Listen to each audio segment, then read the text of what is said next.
Bonjour, bon après-midi, bonsoir à tous et bienvenue à ce discours Femmes, nutrition, résilience et relèvement vers 2030.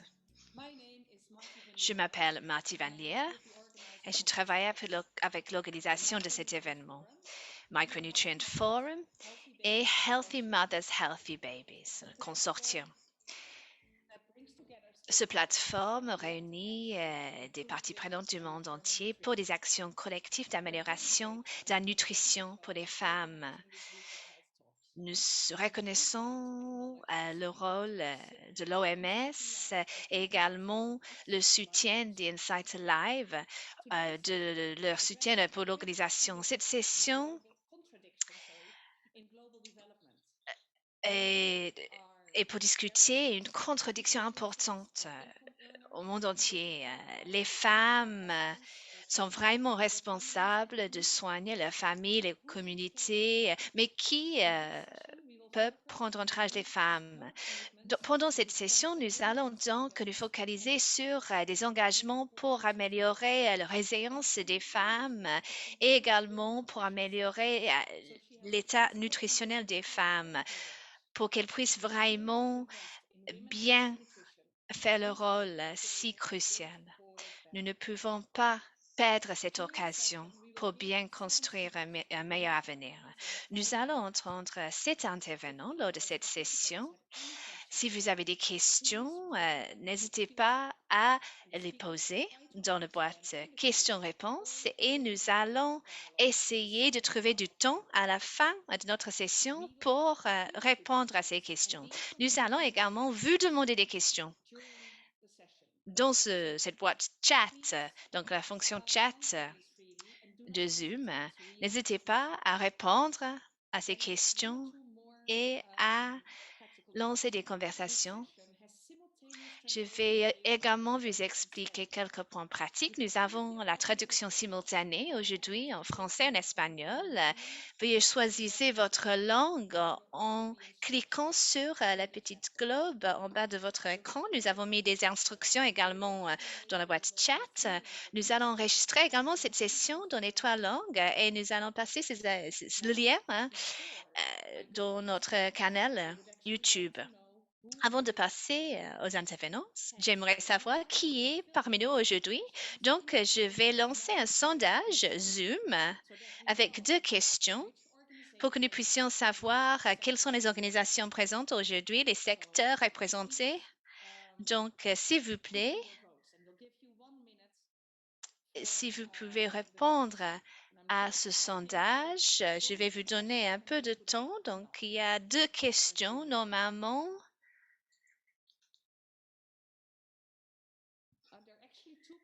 Il y a 2 questions. Ah, vous devez juste aller en bas pour voir la deuxième question. Donc, premièrement, votre organisation et deuxièmement, votre secteur. Donc, c'est pour savoir qui participe à ce webinaire aujourd'hui. Nous allons laisser cet sondage sur l'écran pour ceux qui vont nous réunir un peu plus tard. Mais merci déjà de vos réponses. N'hésitez pas à fermer cette boîte après si vous avez déjà répondu. Je vais vous donner quelques instants en plus.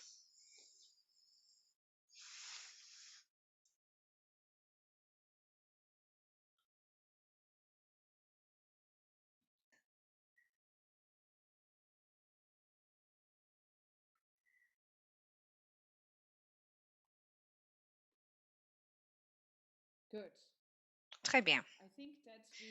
Donc, je crois que nous pouvons maintenant fermer le sondage. Merci de vos réponses. Je ne vais pas discuter de ces réponses, mais nous allons inclure ces informations dans notre document que nous allons produire pour les dialogues sur les systèmes alimentaires. Maintenant, je vais vous présenter nos intervenants d'aujourd'hui. Premièrement, nous avons quelques mots d'ouverture de Son Excellence Madame Aisha Buhari, qui est Première Dame du Nigeria. Elle est championne de la nutrition et de l'éducation des femmes et des filles à travers de sa propre fondation au Nigeria. Nous sommes vraiment ravis d'accueillir un vidéo de Madame Buhari aujourd'hui. Amis, défenseurs de la nutrition, participants distingués, mesdames, messieurs du monde entier. C'est un vrai plaisir de m'adresser à vous tous aujourd'hui du Nigeria pour cet événement très important organisé par le Micronutrient Forum et le consortium Healthy Mothers, Healthy Babies. Les femmes, en général, portent la majeure partie du fardeau des ménages et des sociétés en termes de garantir la stabilité, la santé et le bien-être des familles. En plus de leur rôle naturel de tomber enceinte et d'accoucher, les femmes ont d'autres rôles que leur incombe en raison de certains de leurs attributs inhérents de prise en charge des autres. Par conséquent, elles finissent par s'occuper de toute la famille et poursuivent également des carrières dans les pays de développement. Tout cela n'est malheureusement pas quantifiable. De plus, elles ont un accès limité aux soins de santé de base et à la nutrition. L'éducation et la sensibilisation aux interventions en matière de santé et de nutrition à l'aide des médias et des plateformes peuvent améliorer la santé des femmes. Le programme Future Assured a assuré la fourniture de suppléments en micronutriments aux femmes enceintes et allaitantes dans les régions du monde ravagées par l'insurrection et les conflits au nord-est du Nigeria. J'ai personnellement plaidé pour un financement accru pour la prévention et le traitement de toutes les formes de malnutrition dans 5 États émergents. Plusieurs efforts ont été déployés par la Fondation et le gouvernement fédéral du Nigeria. Nous avons un programme d'investissement social le plus important d'Afrique pour s'attaquer aux problèmes des femmes en tant que soignantes et productrices d'aliments. L'engagement des parties prenantes de haut niveau, y compris le vice-président de la République du Nigeria, a contribué à un discours sur l'approbation de la politique nutritionnelle ainsi qu'à l'augmentation de l'allocation et du décaissement des fonds. Enfin, je voudrais me joindre à toutes les parties prenantes concernées au niveau mondial et national pour continuer à soutenir les efforts en cours pour optimiser la santé et la nutrition des femmes et des enfants dans le monde.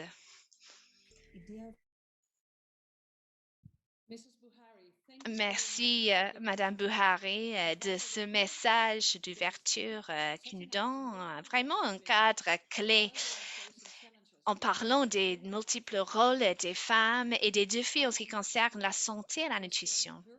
Maintenant, notre prochain intervenant va partager ses expériences en ce qui concerne le travail avec les agricultrices aux Philippines. Madame Sherry Attilino est ambassadrice pour le mouvement Scaling Up Nutrition et championne également du sommet des Nations Unies sur la nutrition. Elle est vraiment ambassadrice philippine de la sécurité alimentaire. Je vous passe la parole, Cherry. Merci, Marty. Bonjour à tous et bonsoir des Philippines. Comme Marty a dit, je suis en train de travailler avec Agrea.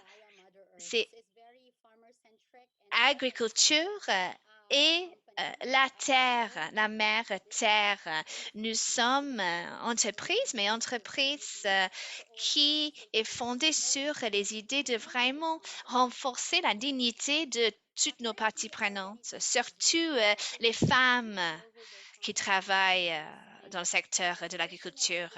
Personnellement, j'ai travaillé avec les agriculteurs depuis l'âge de 12 ans, donc j'ai commencé des efforts de formation dans les plantations de canne à sucre aux Philippines. Maintenant, je pense que nous devons vraiment regarder notre secteur de production alimentaire. Je pense qu'il y a vraiment dans notre pays en ce moment des crimes contre l'humanité parce que les producteurs perdent la production et les agriculteurs, surtout les femmes qui travaillent dans l'agriculture, n'ont pas d'accès à l'agriculture, aux efforts de formation vraiment et d'agribusiness. Donc, nous sommes en train d'essayer de travailler pour augmenter les possibilités de formation. Nous avons donc notre cadre de formation agréable pour vraiment former les femmes en ce qui concerne les facteurs qui affectent la gestion et également pour renforcer leurs capacités. Donc, nous essayons de vraiment mettre l'accent sur les opportunités et les rôles des femmes dans des milieux ruraux et pour le développement de l'agriculture. Nous travaillons également sur les opportunités d'éducation pour les femmes qui travaillent dans le secteur agricole en tant que scientifiques. Donc, l'idée est que ces femmes peuvent contribuer également à la chaîne d'approvisionnement et aux recherches. Donc, l'idée est de vraiment établir les liens entre les personnes qui travaillent sur le terrain et ceux qui sont responsables de la prise de décision. Nous devons également sensibiliser les populations par rapport au rôle de ces productrices et également en ce qui concerne les économies. Donc, comment vraiment sensibiliser les gens au choix en ce qui concerne la nutrition. Je pense que cela doit vraiment être intégré dans tous les programmes d'éducation. Nous travaillons également avec les jeunes dans le secteur agricole parce qu'aux Philippines, en ce moment, nous voyons vraiment un effet de vieillissement dans ce secteur. Les jeunes ne s'intéressent pas vraiment à l'agriculture maintenant. Nous avons également des taux d'implication des femmes qui sont en train de diminuer. Donc, l'idée est de vraiment essayer d'encourager les jeunes à être acteurs du changement en ce qui concerne le secteur agricole. Nous avons donc plus de la moitié des personnes formées dans notre école qui sont jeunes. Donc, l'idée est de vraiment renforcer l'idée d'être agripreneur, donc pour introduire des idées novatrices. Notre idée est une des parties les plus importantes de notre travail et notre travail avec les petits agriculteurs qui ont des difficultés d'accès au marché. Nous essayons donc de faire un travail de consolidation pour créer des coopératives, pour également avoir une fédération des femmes dans le secteur agricole. Donc, l'idée est de vraiment essayer de renforcer ces liens avec des marchés plus grands pour créer un environnement propice à ces idées novatrices et à la croissance. Nous avons également lancé un programme pour les filles pour lancer également un site Internet pour informer les femmes. Hein. Ce site s'appelle Inform Women. Donc, l'idée est de vraiment inspirer ces femmes à travers de ces programmes. Je crois que un des programmes les plus inspirants peut-être est ce que nous préparons pour l'année qui vient avec des changements de loi. Donc, nous allons vraiment essayer d'introduire cette idée de l'inclusion des femmes dans le cadre juridique. Merci, Cherry. Ces idées sont vraiment importantes, hein, une inspiration pour nous tous. Ce que vous dites par rapport aux écoles, à l'entrepreneuriat et également aux efforts de formation. Maintenant, nous avons Jess Fanso et Saskia, Dr. Jessica Fanso et Bloomberg Distinguished Professor of Global Food Policy and Ethics à l'Université Johns Hopkins des États-Unis. J'aimerais souligner son travail surtout sur le rapport sur la nutrition mondiale et le panel d'experts sur la nutrition et la commission Eat NANSET. Saskia Ozendap est directrice exécutive du Forum sur les micronutriments et les cofondatrices et co-responsables de la consortium Standing Together for Nutrition. Saskia et Jess va discuter du rôle des femmes dans les systèmes alimentaires. Saskia, pour commencer, pourquoi est-ce que les femmes sont dans une position de vulnérabilité? Les femmes sont vulnérables sur le plan nutritionnel car les inégalités entre les sexes dans les normes sociales et culturelles limitent systématiquement leur accès à des aliments nutritifs. Elles mangent souvent en dernier et le moins dans les ménages. Or, les femmes ont des besoins nutritionnels plus élevés, par exemple en micronutriments essentiels, notamment en âge de procréer en raison des pertes pendant les menstruations. Les besoins sont très élevés pendant la grossesse et l'allaitement. Par exemple, les femmes ont besoin de 2,5 fois plus de fer que les hommes pendant l'âge de procréer et plus d'un tiers des femmes dans le monde souffrent d'anémie, due entre autres à un manque de fer dans l'alimentation. Et nous n'avons pas fait suffisamment de progrès dans la nutrition des femmes. Comme l'indique clairement la série Lancet 2021, il y a eu pratiquement aucun progrès sur la petite taille chez les femmes ou dans la réduction de l'anémie maternelle au cours des 2 dernières décennies. Malgré le fait qu'une réduction de l'anémie chez les femmes a été incluse comme l'une des cibles de l'ODD 2 en 2019. Nous savons que la nutrition adéquate des femmes n'est pas seulement répandue dans les familles les plus pauvres. Un rapport publié par la Banque mondiale en 2017 a estimé qu'environ les 3/4 de toutes les femmes sous-alimentées ne se trouvent pas dans les 20% des ménages les plus pauvres, ce qui suggère que la malnutrition des femmes est une question d'équité encore plus que de pauvreté. Le COVID a encore exacerbé les inégalités existantes. Et comme dans toute crise, la crise du COVID a touché de manière disproportionnée les femmes et les filles. Par conséquent, les femmes et les filles sont encore moins habilitées à sortir de chez elles, à prendre leurs propres décisions concernant les achats de nourriture et à garantir des apports adéquats d'aliments nutritifs pour elles-mêmes et pour leurs enfants. Et cela a des implications pour leur propre santé, le bien-être, la productivité économique et le potentiel à occuper des postes de direction, ainsi que pour la santé et le bien-être de leur famille et des générations futures. Jess, pouvez-vous nous dire un peu plus sur la place des femmes dans les systèmes alimentaires? Oui, Saskia. C'est un vrai plaisir d'être ici aujourd'hui. Les femmes jouent un rôle vital dans la culture, la transformation, l'emballage et la commercialisation des aliments partout dans le monde. Nous ne pouvons pas parvenir à des systèmes alimentaires inclusifs et durables pour éliminer la faim et la malnutrition ou parvenir à un développement durable sans la réalisation progressive des droits des femmes et du droit à l'alimentation.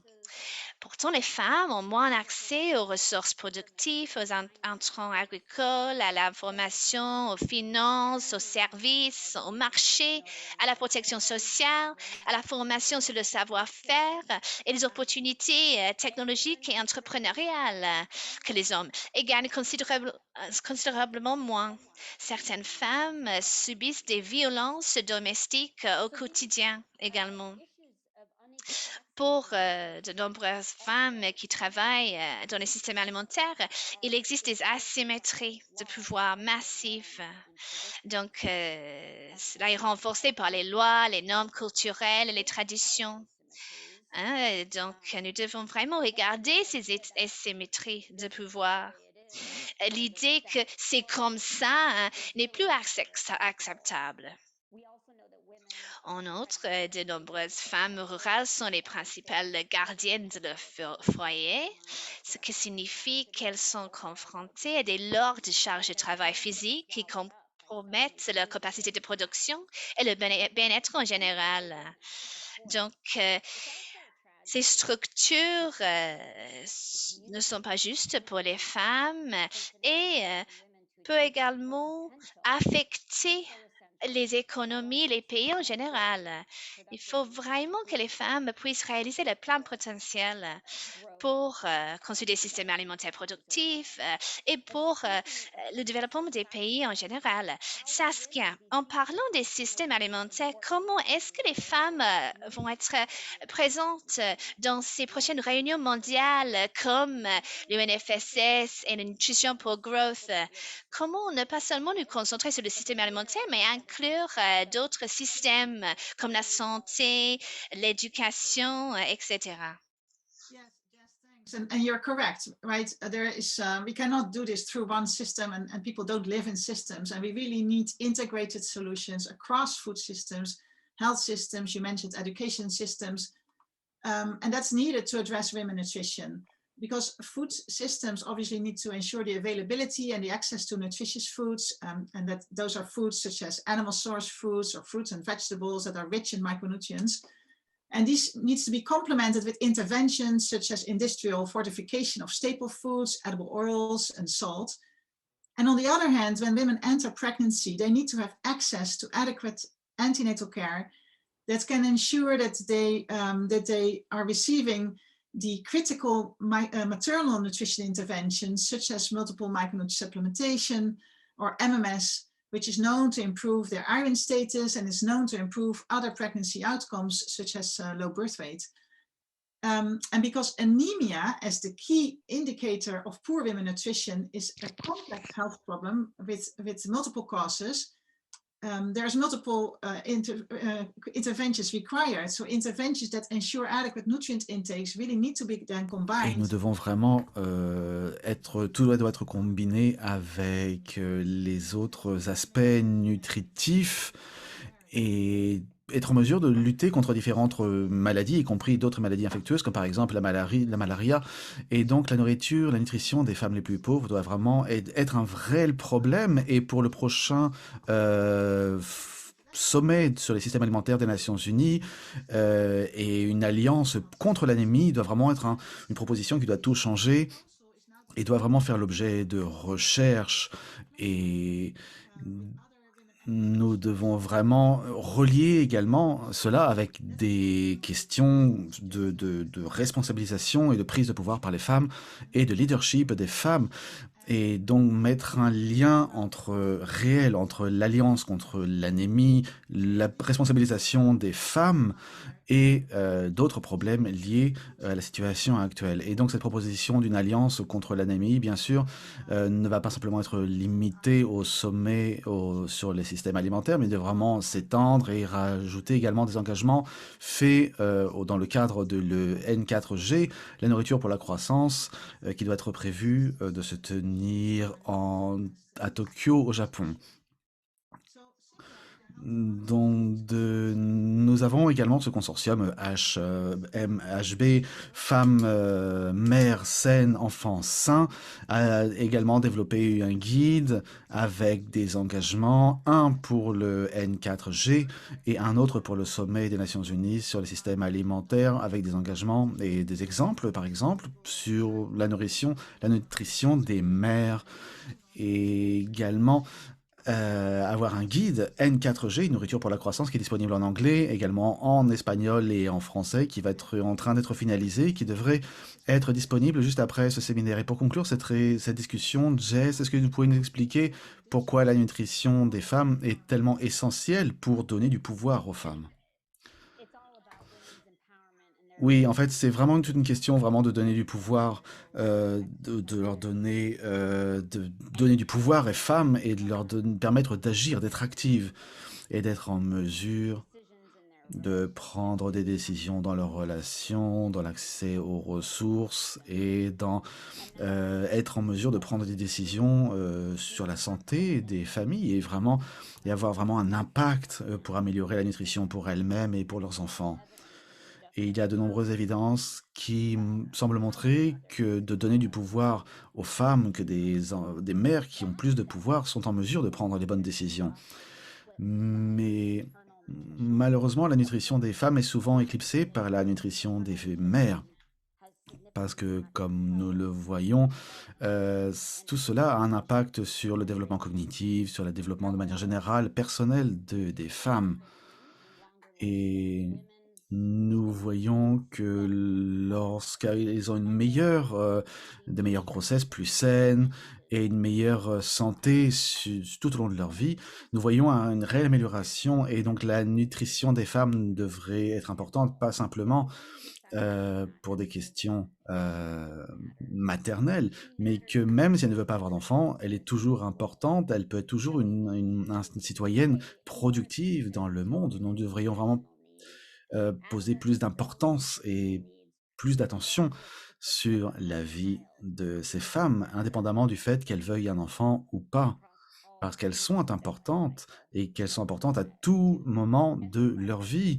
Et c'est ce que je voulais vraiment mettre en avant, c'est que les femmes sont importantes, quelle que soit leur décision d'avoir des enfants ou pas. Et je suis tout à fait d'accord avec toi. Merci beaucoup, Jessica et Saskia. Et je suis tout à fait d'accord. Et j'ai également été directrice de la nutrition pour la petite enfance et les enfants. Et nous savons que les femmes n'ont pas autant d'importance que les jeunes enfants. Mais les femmes sont importantes. Donc, il semble, d'après ce que j'entends, c'est que nous avons une bonne occasion de parler de la nutrition des femmes et du rôle des femmes avec des changements clés qui sont préparés pour le sommet alimentaire des Nations Unies. Et plus tard, encore notre prochaine intervenante qui va vraiment nous montrer ce qui est fait au Nigeria dans ce domaine. Et nous allons avant tout écouter Ndidi Nwuneli, qui est partenaire actif de Sahel Consulting Agricultural Nutrition Limited, un consortium qui vise à façonner les politiques agricoles en Afrique de l'Ouest. Et donc, elle travaille également avec des sociétés agroalimentaires et qui visent vraiment à créer de nouveaux leaders en Afrique de l'Ouest. Merci beaucoup, Ndidi, d'être avec nous, malgré votre votre planning très chargé. Merci beaucoup, Marty. C'est vraiment un plaisir et un privilège d'être avec vous aujourd'hui et de rencontrer autant de femmes aussi dynamiques dans le monde entier qui sont également des championnes de ce mouvement. Et donc, je suis devenu entrepreneur social parce que j'ai compris que le visage de l'Afrique, c'était celui d'un enfant en malnutrition et d'une femme qui se débattait pour le nourrir. Et nous devons être en mesure de nous nourrir nous-mêmes avant de nourrir le monde entier et d'être en mesure de nous nourrir avec de la nourriture réellement nourrissante. Et donc, je suis cofondatrice de mon entreprise. Et donc, au cours des 20 dernières années, j'ai travaillé avec différents partenaires qui nous ont aidés dans dans nos actions. Et depuis au cours des 11 dernières années, nous avons travaillé partout en Afrique de l'Ouest. Et nous avons un grand engagement avec les femmes. Plus de la moitié des femmes, des employés de notre association sont des femmes. Nous avons vraiment fait un travail d'arrache-pied pour vraiment montrer que l'importance des PME et qu'ils peuvent être des catalyseurs pour le changement. Nous avons le programme MAMA qui va nous permettre de parler de la nutrition avec les communautés à bas revenus. Nous avons été en mesure également de travailler sur les chaînes d'approvisionnement l'environnement de manière générale. Nous n'avons pas simplement montré que ce que nous pouvons faire en tant qu'entrepreneurs, mais ce que les femmes pouvaient faire lorsqu'elles avaient accès au marché et accès aux meilleures pratiques. Et nous avons également lancé un système d'écosystème et un travail sur les chaînes d'approvisionnement.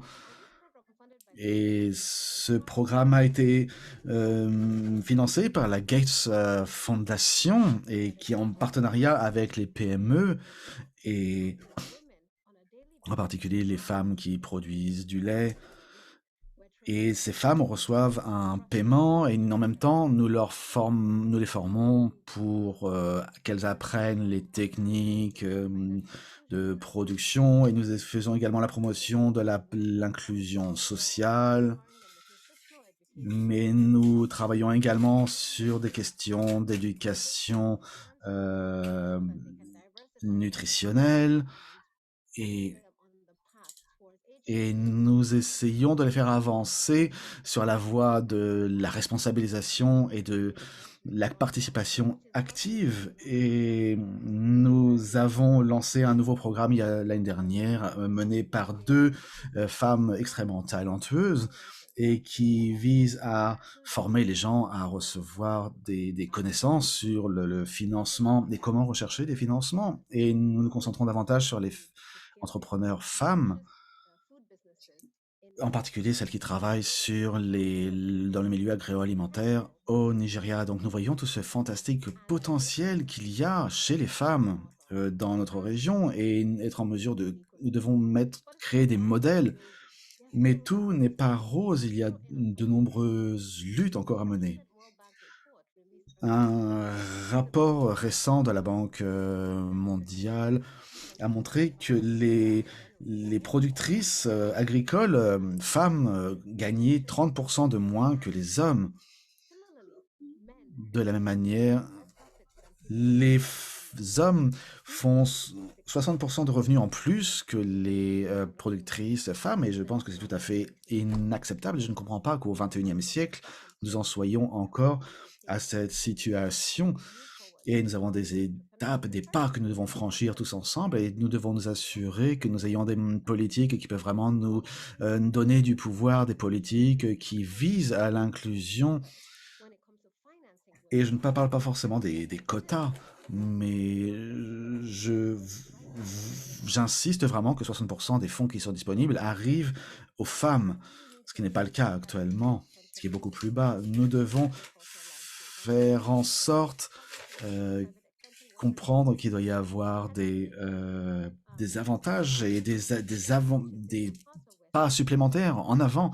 Et nous devons également avoir des formations et qui visent tout particulièrement les femmes. Et ensuite, nous devons vraiment avoir un catalyseur pour nous permettre d'avancer. Nous devons avoir plus de femmes pour le financement, pour la présentation de nouveaux produits, pour un nouveau technique de marketing, un nouvel accès au marché et vraiment un travail transversal dans l'environnement de manière générale. Et c'est comme ça que nous verrons le changement que nous espérons voir dans l'agriculture de la région. Merci beaucoup à NDD. J'espère vraiment que les interprètes ont réussi à suivre ce que vous disiez, mais c'était vraiment très fort ce que vous avez dit. Et j'ai vraiment aimé comment vous et Chéri, vous avez vraiment mis en avant l'importance et l'excellence de l'agriculture en Afrique et ailleurs. Mais vraiment, nous devons vraiment nous concentrer sur la force des femmes entrepreneurs et vraiment des défis qui doivent être relevés, de ce qui doit être fait en termes de politique, en termes d'investissement et de rendre disponibles les capitaux pour ces femmes. Et le troisième intervenant du Nigeria, c'est Michael Ojo. Et je suis très heureux de vous le présenter. C'est le directeur pays de l'association GAIN, Alliance Globale pour une nutrition améliorée. En tout cas, je vous remercie, Michael, par votre présence, de ramener une certaine parité homme-femme à ce séminaire. Merci beaucoup, Marty. Et c'est vraiment un plaisir de vous rejoindre ce panel de femmes aussi valeureuses. Et j'apprécie tout particulièrement d'être en minorité étant homme. Et donc je voulais en tout cas mettre en avant certains des points qui ont été soulignés et vraiment en tout cas bien insister sur le fait qu'une approche transversale est importante. Nous avons dit que les femmes, et en particulier les femmes du Nigeria, ont déjà été particulièrement bien intégrées. Et donc, la question, c'est de savoir comment un pays comme le Nigeria peut répondre à cette question. Et je pense que le partenariat, et c'est vraiment important, je pense que NDD en a déjà parlé.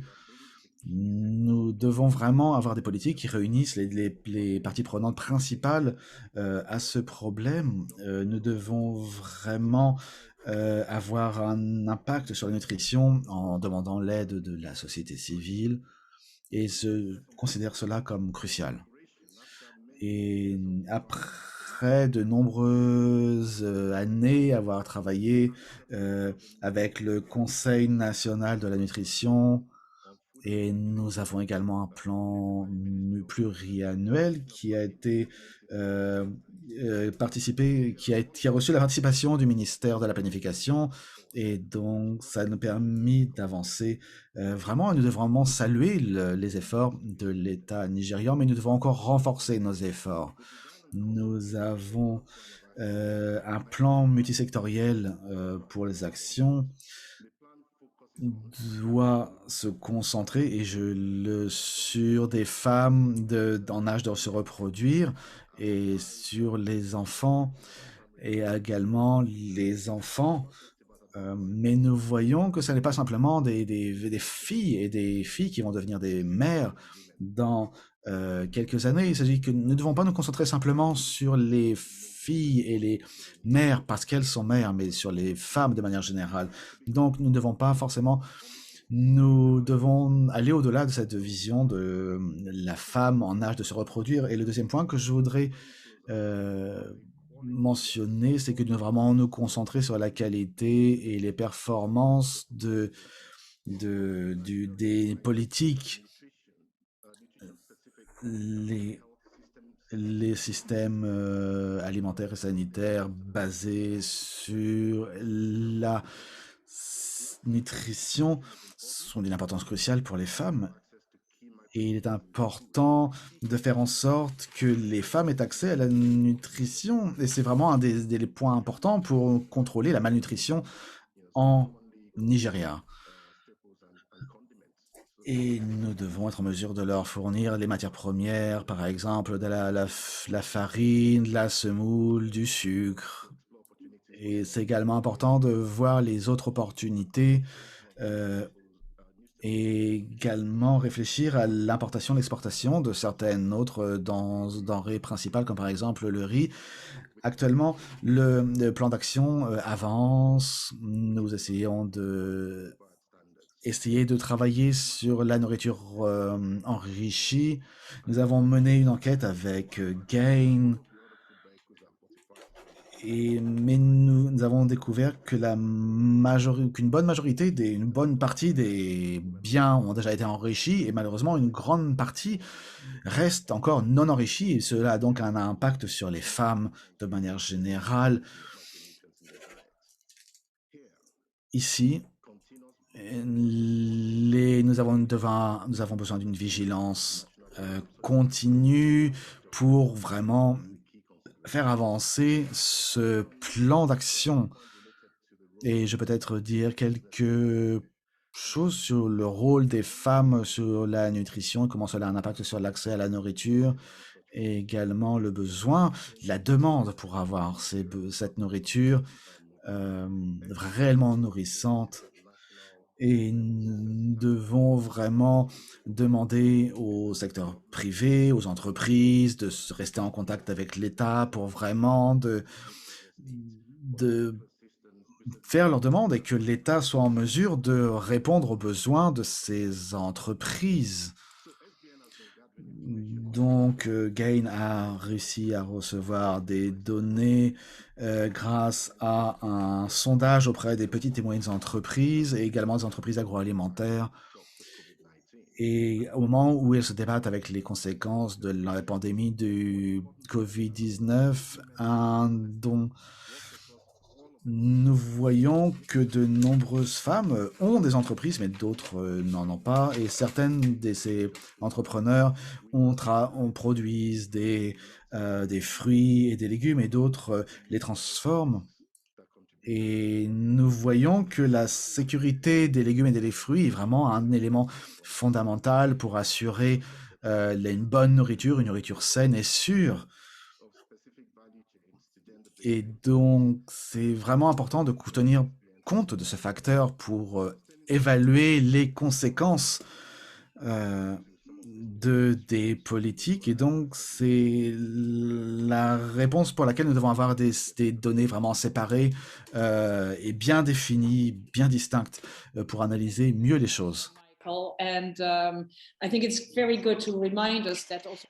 Merci, Michael. Je crois que nous devons toujours nous rappeler que les politiques doivent être renforcées, mais qu'également, il est important de penser aux femmes qui travaillent dans des autres parties de la chaîne d'approvisionnement et de la chaîne de valeur nutritionnelle. Notre dernière intervenante est Dr. Jemima Njuku, directrice de l'Institut international de recherche sur les politiques alimentaires. Elle travaille surtout sur l'égalité des genres dans des systèmes alimentaires.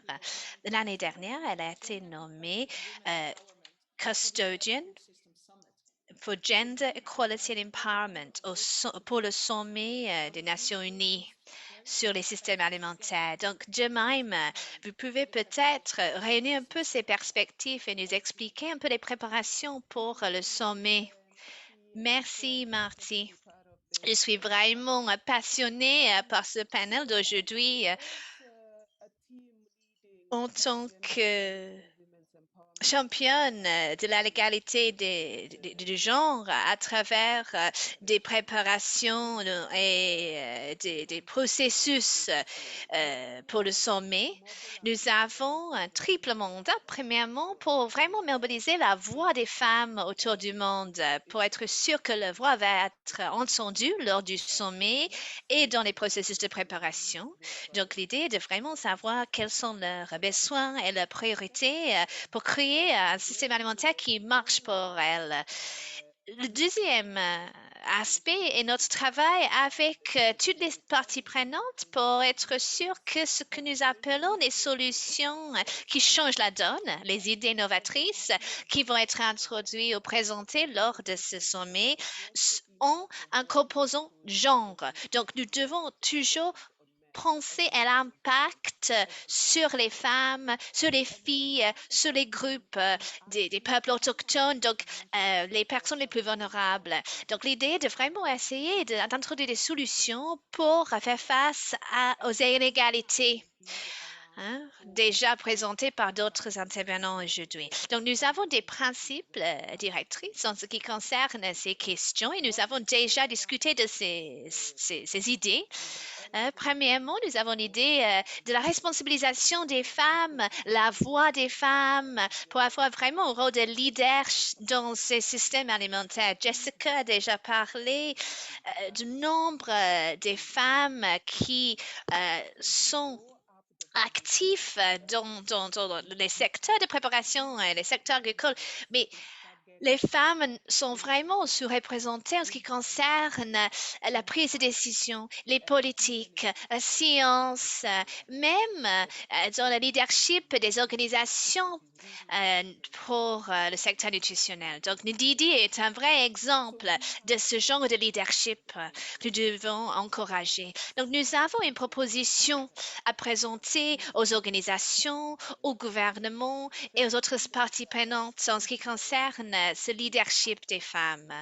Deuxièmement, l'accès aux ressources, à l'information et à l'éducation est crucial. Nous avons déjà entendu plusieurs intervenants parler de cette importance, pas seulement en ce qui concerne la nutrition au sens large, mais au niveau des ménages, des communautés. Nous avons deux propositions intéressantes. Comment vraiment essayer de combler l'état en ce qui concerne le financement ventilé par genre? Nous avons vu vraiment un problème à cet égard et nous essayons maintenant d'obtenir une alliance d'organisations financières avec un engagement au financement qui qui marche vraiment pour les femmes dans des manières transformatives. Nous savons également qu'avec la pandémie COVID-19, les femmes ont été vraiment touchées le plus par l'insécurité alimentaire, le travail. Son rendement, l'idée d'être vraiment touché de manière disproportionnée par la crise. Donc, nous devons également s'adresser aux normes sociales qui peuvent influencer l'accès des femmes aux ressources, aux actifs, également la nutrition des ménages avec des conséquences vraiment négatives en ce qui concerne l'alimentation des femmes et des filles. Donc, nous travaillons pour voir des changements à cet égard, pour vraiment avoir des engagements en ce qui concerne l'utilisation et la distribution des aliments, pour vraiment reconnaître le fardeau du travail des femmes. Donc, nous devons mettre l'accent sur ces points importants dans nos politiques. Comment vraiment inclure ces considérations genre dans des politiques des systèmes alimentaires à travers le monde? Nous sommes en train d'organiser en ce moment les propositions à cet égard avec ces 4 domaines clés et nous voulons vraiment mettre la pression sur les gouvernements, sur les organisations pour vraiment avoir ces engagements lors du sommet en septembre.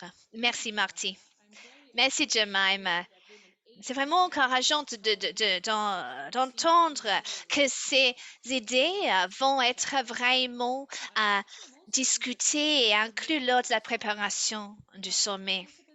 Ce serait intéressant également à savoir comment les participants de ce webinaire pourraient contribuer au sommet avec ces solutions novatrices. Maintenant, nous avons entendu tous les intervenants, donc nous allons ouvrir la parole aux questions. Nous avons professeur Anna Larty, qui est professeure de nutrition à l'Université de Ghana.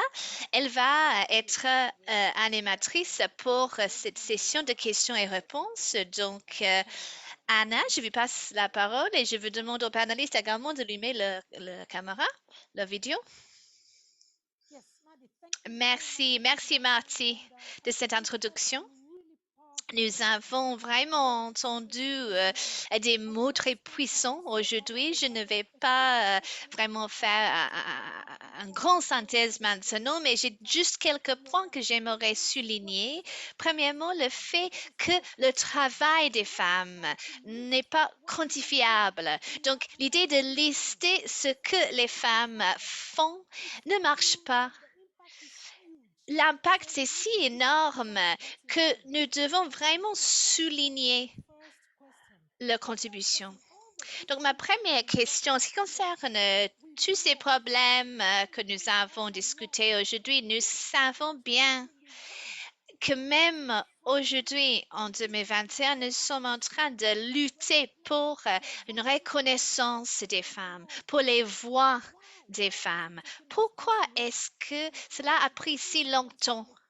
Et comment est-ce que le sommet des Nations Unies sur les systèmes alimentaires peut vraiment changer la donne à cet égard? C'est une question ouverte pour commencer. Comment est-ce que nous allons vraiment changer la donne pour les femmes? Parce que ça fait si longtemps que les choses ne changent pas, n'est-ce pas? Merci. Je ne sais pas si Jemima veut commencer, mais de ma perspective, vous avez tout à fait raison et il est vraiment incroyable que nous avons ignoré les femmes dans la nutrition depuis si longtemps. Comme Jess a expliqué, l'idée de vraiment penser à cette nutrition maternelle est toujours dans le contexte des femmes enceintes, n'est-ce pas, et des bébés. La nécessité de bien nourrir les femmes pour avoir des bébés sains. Mais il ne s'agit pas seulement de cette étape de leur vie. Il faut également considérer les femmes au sens large. Nous ne pouvons pas ignorer le potentiel de 50% des populations. Maintenant, je pense qu'il y a un certain dynamisme. Nous avons cette reconnaissance. Et dans ce travail de préparation pour le sommet, je crois que nous pouvons vraiment essayer de souligner ces questions et les liens entre ces questions. Il faut commencer avec cette reconnaissance et mettre l'accent sur le rôle des femmes. Et je crois que ce sommet pourrait être peut-être un des premiers sommets pour vraiment centraliser ces idées et focaliser sur ces idées. Oui, je pense que nous avons déjà parlé de ces questions. Ça fait 20 ans maintenant que je travaille sur l'égalité des genres, mais c'est vrai que les choses, les questions ne changent pas. Ce que j'ai vu, par contre, pendant les dernières 2 années, est un vrai dynamisme pour essayer de réintroduire quelques questions dans le contexte de la nutrition liée aux droits de l'homme, aux droits humains, les droits à la nutrition. Donc, il y a beaucoup de conversations dans des espaces séparés qui maintenant commencent à être réunis. Et ça fait partie de ce travail de préparation. La deuxième chose qui change, je pense, maintenant, est que lorsque nous parlons de l'automatisation des femmes, nous focalisons sur les femmes en tant que problème.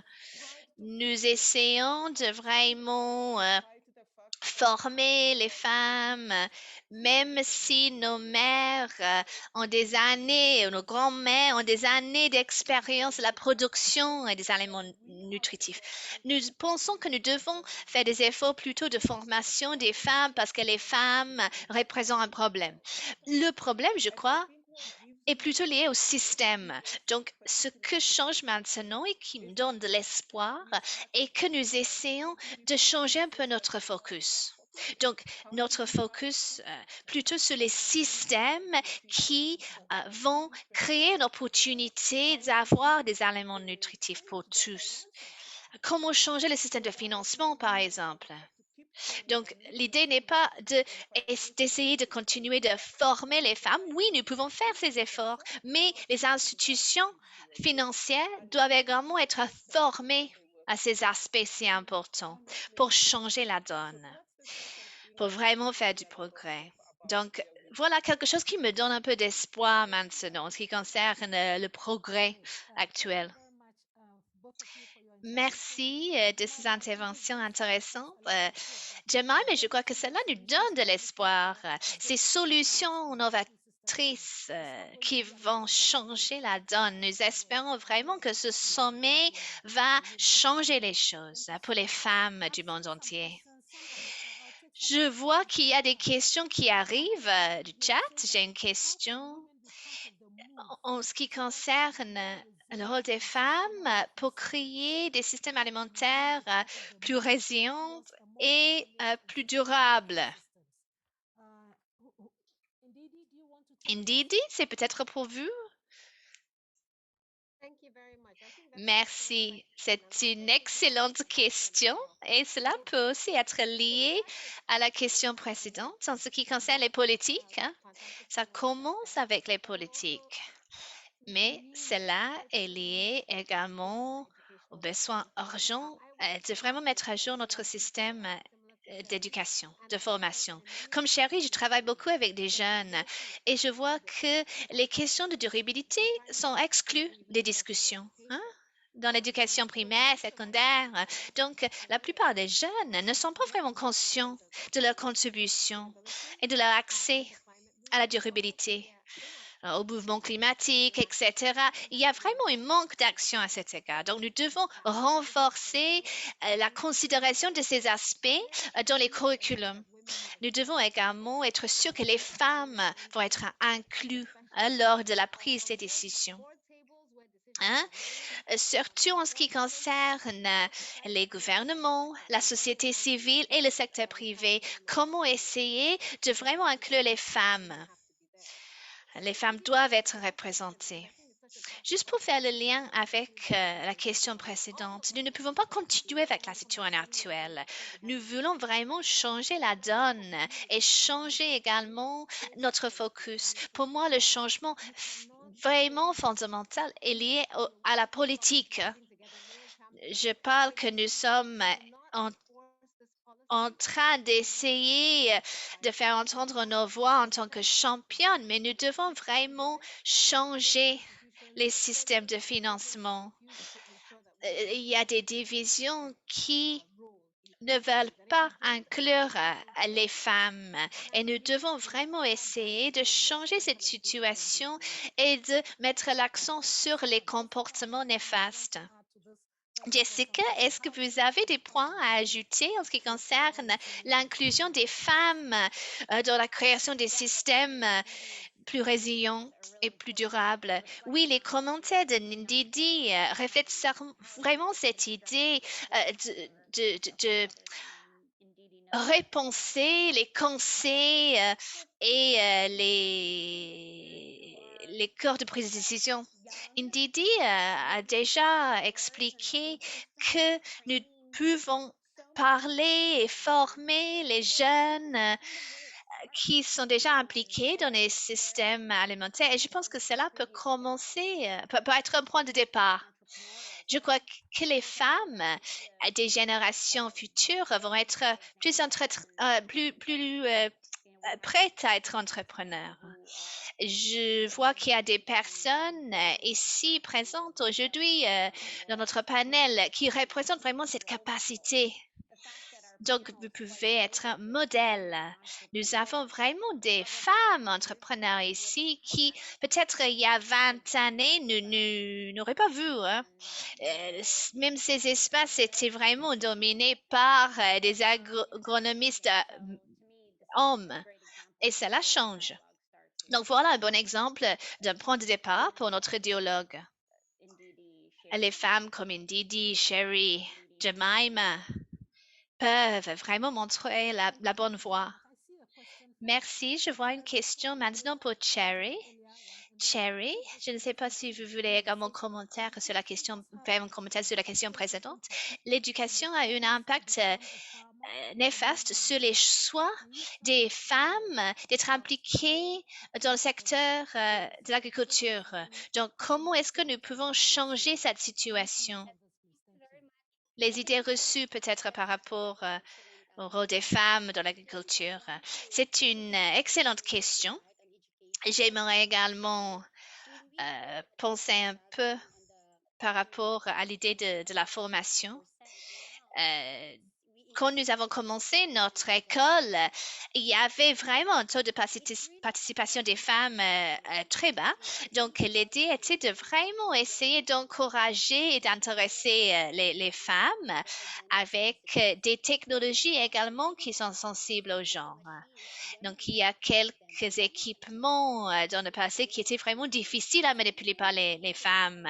Nous avons dû donc vraiment repenser au travail agricole avec des nouvelles technologies, avec un curriculum également reconçu. Hein. Donc, c'était moi-même, j'ai essayé de vraiment faire une reconceptualisation de notre curriculum avec des groupes de discussion avec des femmes. Donc, nous avons demandé aux femmes quelles étaient les idées qui leur intéressaient le plus. Et elles parlaient de l'agro-business, elles parlaient d'être entrepreneur parce qu'elles étaient vraiment intéressées par cette idée du rendement.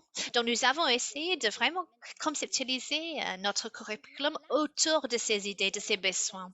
Nous avons également essayé d'engager des différentes organisations et institutions de microfinance pour vraiment créer des opportunités d'investissement pour les femmes. Aux Philippines, nous avons déjà vu des changements de politique en ce qui concerne les opportunités fournies par des banques rurales pour les femmes banquières. Donc, nous savons que les femmes ont un rôle important dans les ménages en ce qui concerne les budgets des ménages, etc.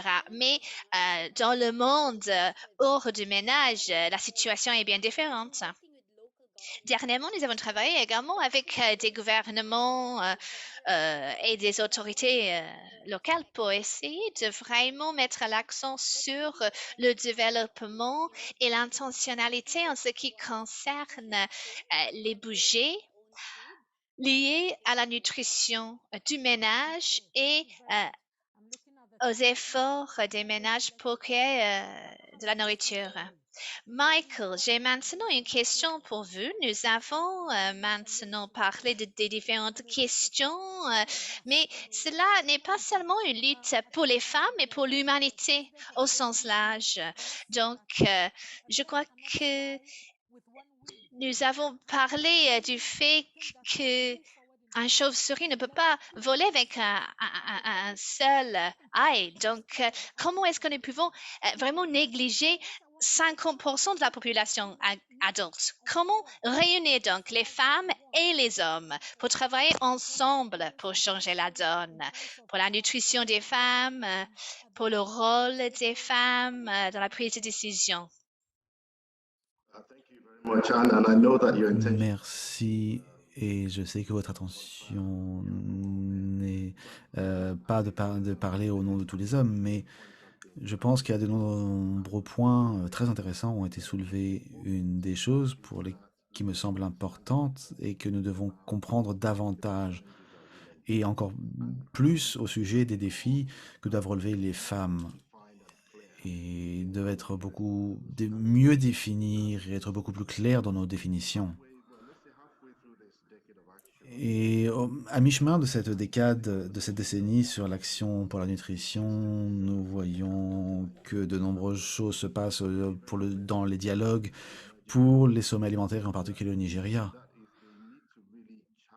Mais ce qui est important, c'est vraiment de questionner ces normes, ces systèmes qui empêche ces femmes et ces filles de participer de manière totale au procédé. Il faut vraiment avoir une compréhension beaucoup plus large, beaucoup plus profonde. Par exemple, Thierry a parlé des technologies. Si nous ne bougeons pas, si nous n'essayons pas de développer davantage ces contributions, ces développements, si nous ne pouvons pas tenir compte de toutes les contributions, nous n'allons pas pouvoir répondre. Et je reconnais bien le point que vous avez soulevé quand vous dites que vous ne pouvez pas avancer en tant qu'espèce humaine sans cela. Nous devons être en mesure de faire la promotion de cela, être en mesure de montrer que nous avons beaucoup plus d'intentions. Nous savons qu'en Nigeria, 77% des agriculteurs sont des femmes, et ils n'apparaissent malheureusement pas forcément dans la chaîne de valeur et dans la chaîne d'approvisionnement. Et donc cela doit vraiment amener les hommes à réfléchir sur cela. Et pour cela, nous avons besoin des données, d'une bonne compréhension des questions spécifiques et des défis spécifiques que doivent relever les femmes. Et cela nous aiderait vraiment à mieux comprendre. Merci beaucoup, je vous remercie pour cette intervention. Je voulais simplement soulever deux points. C'est que l'investissement, c'est pour aider les femmes et les filles, c'est vraiment multiplié. Mais alors en fait, nous voyons que l'investissement est bien plus élevé. Et le deuxième point qui a également été soulevé pendant les discussions, l'investissement dans les responsabilisations des femmes a des impacts et des bénéfices très importants. Et par exemple, mon pays, si on éduque un homme, on éduque un individu. Si vous éduquez une femme, vous éduquez une nation tout entière. Et donc, souvenons-nous de cela. Et nous nous préparons donc pour ce sommet des systèmes alimentaires, également pour le sommet N4G en 2021. Et c'est cela qui va vraiment être le changement que nous voulons voir. Nous voulons être sûrs que les femmes vont être autour de la table et qui vont être entendus. Nous vont faire en sorte que tout le monde travaille. Et avant tout, je voudrais remercier. Nous avons vraiment des bonnes idées sur lesquelles réfléchir pour changer le monde. Merci à tous. Et merci Marty, je vais vous repasser la parole. Merci beaucoup à Anna et à tous nos honorables invités, à tous les participants à ce séminaire qui a quelque peu dépassé. Je souhaite vraiment vous inviter tous à participer à des dialogues pour trouver des solutions, faire des contributions et faire preuve d'un engagement auprès des femmes, de la nutrition et pour faire en sorte que les femmes aient un rôle actif dans cela. Merci beaucoup d'avoir participé à ce séminaire avec nous. Passez une bonne journée et nous espérons avoir d'autres discussions sur la nutrition au cours de cette semaine. Merci.